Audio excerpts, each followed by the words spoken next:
"Jake, after 18 years, we're eliminating your position," my boss said flatly. "Clean out your desk by end of day." Just like that, 18 years of my life, watered down to this moment. My name's Jake Wilson, 54 years old, and until that Monday morning, senior systems analyst at Meridian Technologies in Columbus, Ohio. For almost 2 decades, I'd been the backbone of the IT department, from the dial-up days to cloud migration. 3 CEOs had come and gone while I stayed put, training every new hire, recovering every lost file, working through weekends and holidays without asking for a promotion or pat on the back. So when Daniel called me into his office with Vanessa from HR already seated, I knew before he opened his mouth. The air had changed weeks ago. "I understand completely," I said, nodding once. I walked out without another word. No anger, no pleading, just quiet acknowledgement. Back at my desk, I watched younger employees glance my way, then quickly look down at their screens. News travels fast. Most of them were coders I'd trained myself. Good kids, but they had no idea what was actually built into our systems or how the older architecture worked. None of them could navigate the custom software I'd written or the admin credentials buried 3 layers deep in every system. I began packing my personal items methodically. Family photo. Coffee mug my son made in high school. The small cactus that somehow survived 17 years under fluorescent lighting. Bethany from marketing stopped by, her face tight with concern. "Jake, I just heard. This is ridiculous. You practically built this place." I shrugged. "Companies change direction. But without any warning? After everything you've done?" Her voice was rising, drawing attention. "It's fine," I said quietly. Really, it wasn't fine, but I wasn't going to make a scene. As I was leaving, Daniel stepped out of his office to watch me go. No goodbye, no handshake. Just surveillance to make sure I actually left. What none of them had bothered to pay attention to over the years was that I had become the most critical person in the entire building. Not because I was exceptional, but because I was thorough. I documented everything, set up secure audit protocols years ago to track unauthorized access by request of the legal team during a past scandal. I also had copies in my car. I sat for a moment, looking back at the 12-story building where I'd spent most of my adult life. The security badge I'd just surrendered had been renewed 16 times. I started the engine and drove home. They had no idea Wednesday would be fun. I'd been with Meridian since it was just 2 floors in a business park. Started when my daughter Olivia was in kindergarten. Now she was finishing grad school. The company grew, and I grew with it. Turned down offers from competitors because loyalty mattered to me. My wife Andrea used to joke that the servers were my second family. She wasn't entirely wrong. I knew every system, every workaround, every backdoor solution to problems the executives didn't even know existed. The infrastructure I'd built had survived 3 acquisitions and countless innovations that management embraced then abandoned months later. Daniel became my boss 5 years ago. Young MBA type who called our department IT resources instead of people. He had ideas about streamlining efficiency and digital transformation, buzzwords that usually meant doing more with less. At first, I tried to help him understand our systems, the complexity buried under years of growth and adaptation. "We need to future-proof," he'd say in meetings, looking right past me. 6 months ago, he brought in a consultant named Jason Phillips. Expensive suit, firm handshake, Stanford degree displayed prominently on his LinkedIn profile. They'd huddle in conference rooms, speaking quietly whenever I walked by. 3 months ago, I noticed my access permissions being quietly modified. Nothing obvious, just small changes to administrative controls. I could have protested, but instead I watched, documented. "You seem distracted lately," Andrea said one night as we sat on the porch. "Is everything okay at work?" I nodded, sipping my beer. "Just changes, nothing I haven't seen before." But these changes felt different. I was being sidelined in meetings. Emails about system upgrades stopped, including me. Younger team members were assigned to projects I would normally handle. Then I found it, by mistake actually, a company-wide memo about modernization initiatives that had never been shared with me. It outlined a complete restructuring of the IT department under new leadership. Jason Phillips. My position wasn't even on the organizational chart. That same day, I discovered something else while running a routine security scan, one of those background tasks no one else bothered with anymore. I noticed unusual patterns in our financial software. Regular transfers to a vendor I didn't recognize, Apex Solutions Group. A quick search showed it was registered just last year, with a business address that led to a UPS store. The authorized payments had started small but were growing each month. I didn't say anything. Just noted it, copied the records, and continued watching. Sometimes the quiet man in the corner sees everything precisely because everyone thinks he sees nothing. The morning after I was let go, I sat in my home office staring at my personal laptop. No alarm had woken me. No commute waited, just silence and the weight of what had happened. Andrea brought me coffee, placing it beside me without a word. After 19 years of marriage, she knew when I needed space. "I'm going to the store," she said eventually. "Need anything?" I shook my head. After she left, I unlocked the bottom drawer of my desk and pulled out a flash drive, one of several I kept secure.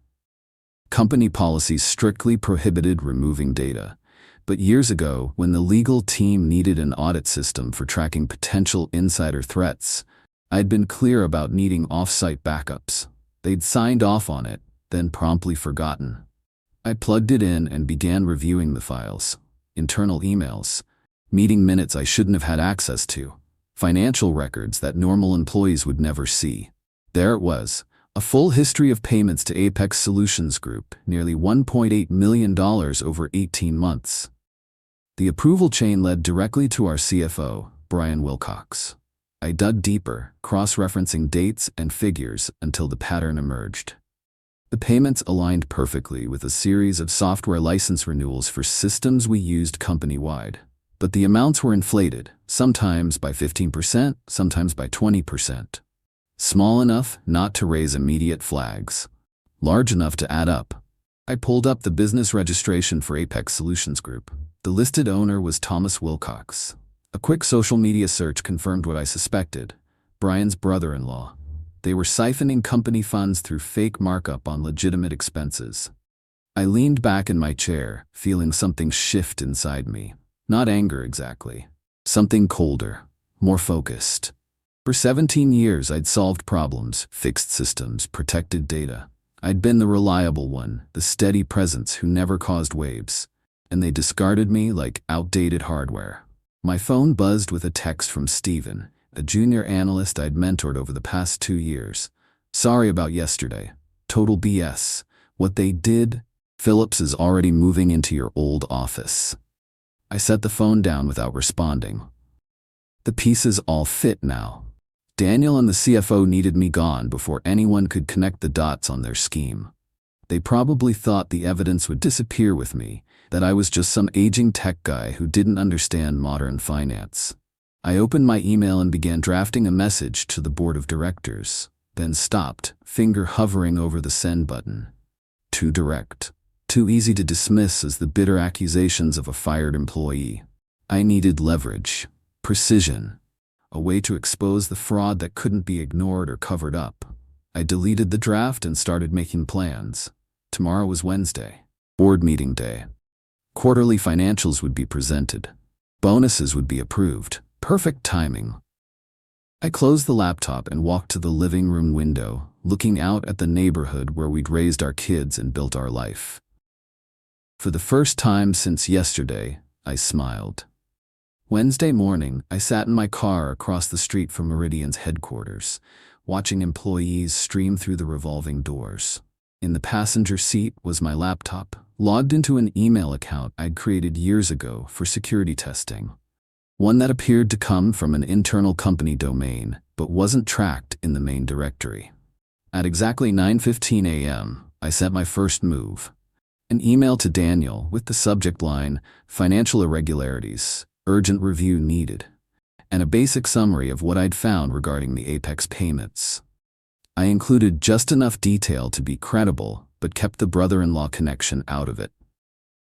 If Daniel was involved, he'd panic. If he wasn't, he'd investigate. Either way, I'd learn something.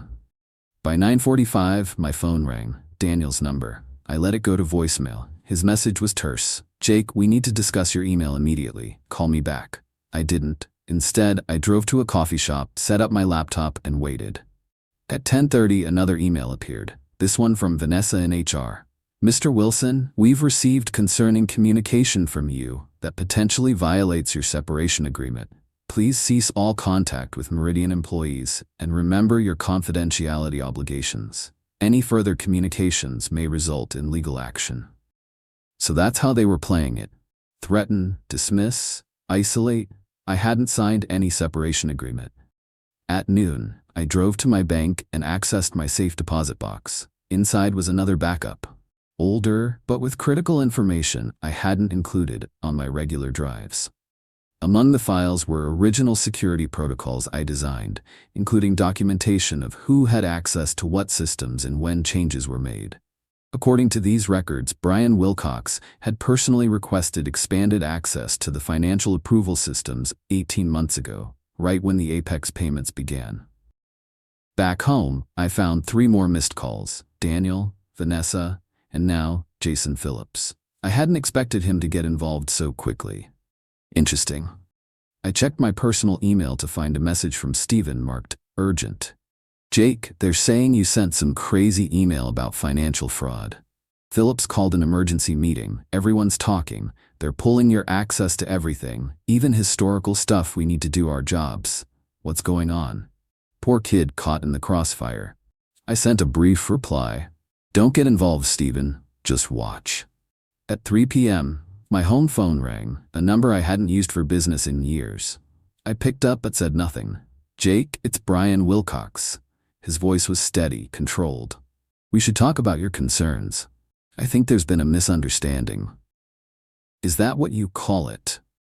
Silence, then. "Look, transition periods are always difficult. If you have questions about company finances, there are proper channels, like the board." I interrupted. "The board doesn't need to be bothered with operational details? Why don't we meet tomorrow, just you and me? We can clear this up." "Sorry, I'm busy tomorrow." "Besides," I added, "I think the board might actually be very interested in Apex Solutions Group and your brother-in-law." The sharp intake of breath told me everything. "You're making a serious mistake," he said finally. "We can make this right. Generous severance, references, whatever you need." "Goodbye, Brian," I said and hung up. Within 10 minutes, Vanessa emailed again. Suddenly, my severance package had doubled, with an attached agreement requiring my complete confidentiality regarding all company matters. They were scrambling now. But they still thought they were dealing with a simple extortion attempt. They had no idea what was coming. Thursday morning brought clarity and confirmation.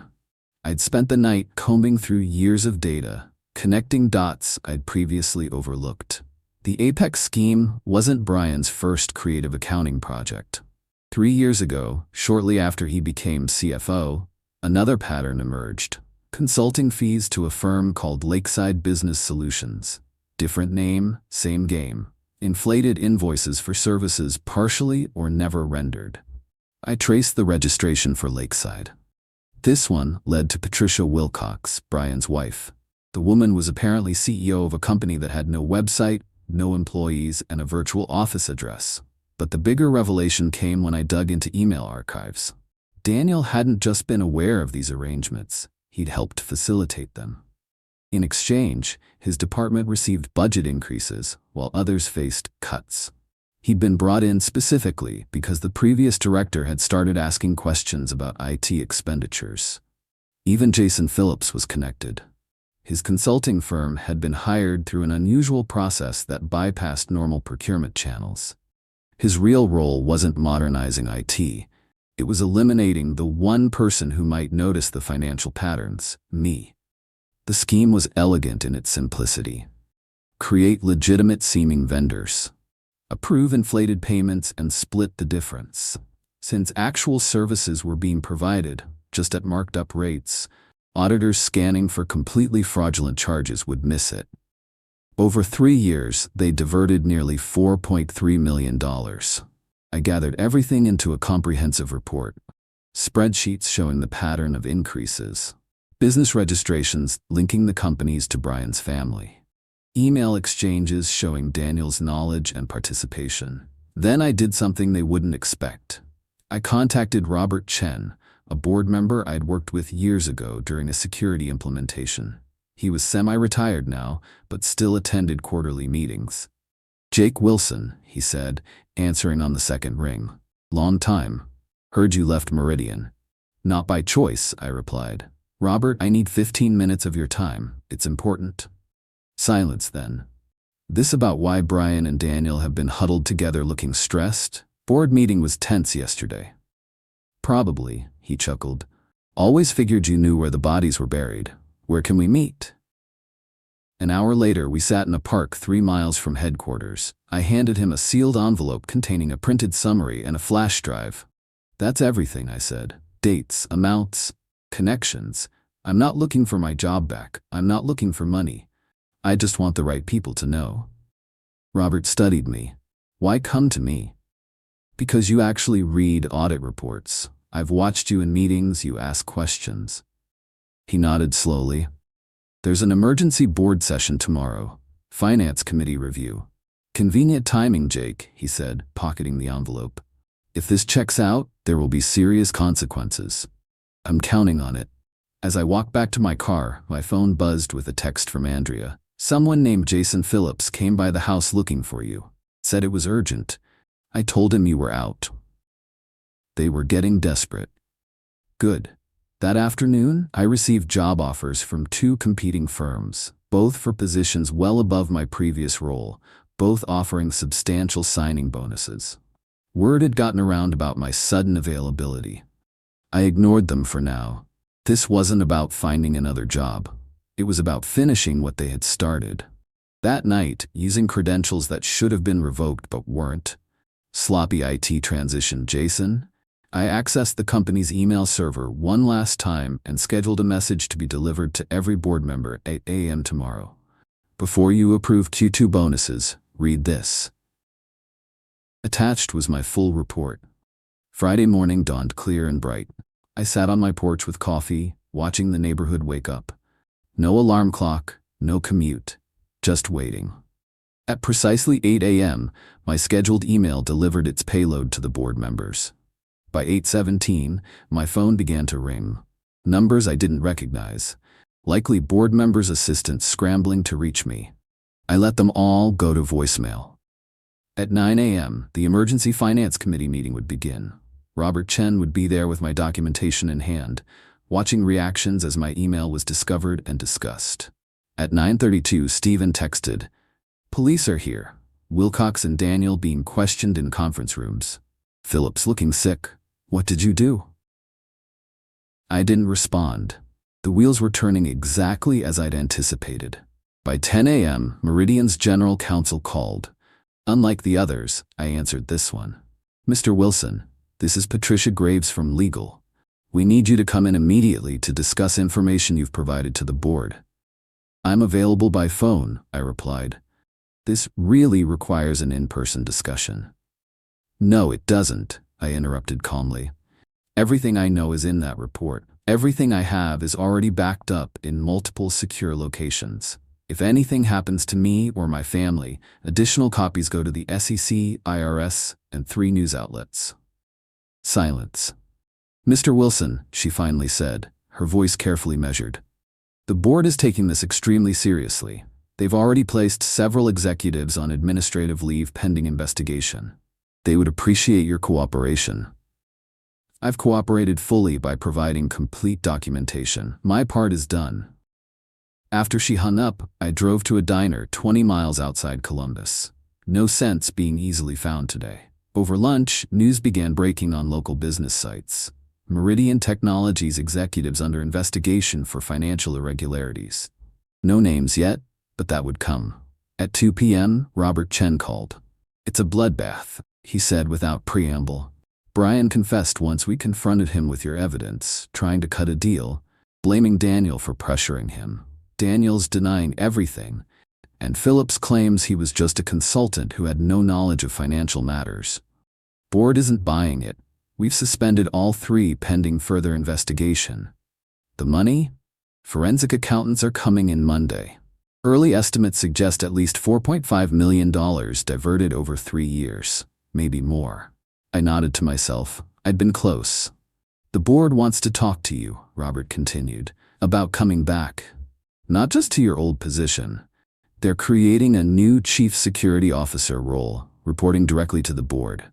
I'd anticipated this possibility, but still found myself surprised. I'll think about it, I said. That evening, I told Andrea everything. She listened without interrupting, then asked, "What do you want to do?" Good question. The revenge part was complete. The people who'd pushed me out were themselves being pushed out, likely facing criminal charges. Justice had been served, cold and precise. But returning to Meridian meant walking back into the place that had discarded me after 17 years of service. Could I do that? Did I want to? I need time to decide, I said finally. Later that night, I opened my laptop one last time and posted a single message to my otherwise dormant LinkedIn profile. Never burn bridges, just let them collapse under the weight of their own greed. Within minutes, former colleagues began reaching out. Word was spreading. The quiet systems guy had brought down 3 executives without raising his voice. By Monday, everyone would know exactly who they'd underestimated. Monday morning, I walked into Meridian's headquarters wearing a suit I hadn't needed in years. The security guard did a double take, then quickly printed me a visitor badge. "Welcome back, Mr. Wilson," he said with newfound respect. The elevator ride to the executive floor was quiet. I'd never had reason to visit this level before. Now I was expected in the boardroom. 10 board members sat around a polished table. Robert Chen nodded slightly as I entered. The interim CEO, previously the COO, looked uncomfortable. "Mr. Wilson," she began, "thank you for coming. The situation you've brought to light is unprecedented." I remained silent. "The full extent of the fraud appears worse than initially reported," she continued. "The forensic team has identified nearly $5.2 million in diverted funds. Criminal charges are being prepared." Still, I waited. Robert cleared his throat. "Jake, the board has unanimously voted to create a new executive position, Chief Information Security Officer. Full executive privileges, reporting structure directly to the board. We'd like to offer you the role." I set my folder on the table. "Inside, you'll find my conditions, non-negotiable." The CEO opened it, scanning quickly. Her eyebrows rose. "Full audit authority across all departments, independent budget, veto power on financial technology decisions." I nodded once. "This is unusual," she said. "So was embezzling $5.2 million, I replied. "That happened because no one was watching. Now someone will be." The room fell silent. "You have until noon," I said, standing. "I have other offers." As I turned to leave, Robert asked, "Did you plan this all along, Jake?" I paused at the door. I didn't plan to be fired after 17 years. Everything after that was just me doing what I've always done, identifying system vulnerabilities and implementing appropriate security measures. At 11:47, they called. They'd accepted every condition. 6 months later, I sat in my new corner office reviewing security protocols for the upcoming quarter. The view overlooked the Columbus skyline, a daily reminder of how much had changed. Brian Wilcox had pled guilty to multiple fraud charges in exchange for cooperation. He'd receive a reduced sentence, still significant. Daniel was fighting the charges, insisting he was unaware of the scheme despite the evidence. Jason Phillips had fled to Brazil, but was being extradited. The money had been recovered, most of it anyway, enough that the company avoided serious financial damage. My former team now reported to me, though I'd promoted Steven to run day-to-day operations. The kid had potential, just needed someone to see it. A knock at my door drew my attention. Andrea stood there, smiling. "Ready for lunch?" I nodded, grabbing my jacket. As we walked through the IT department, conversations quieted briefly. Not from fear, but respect.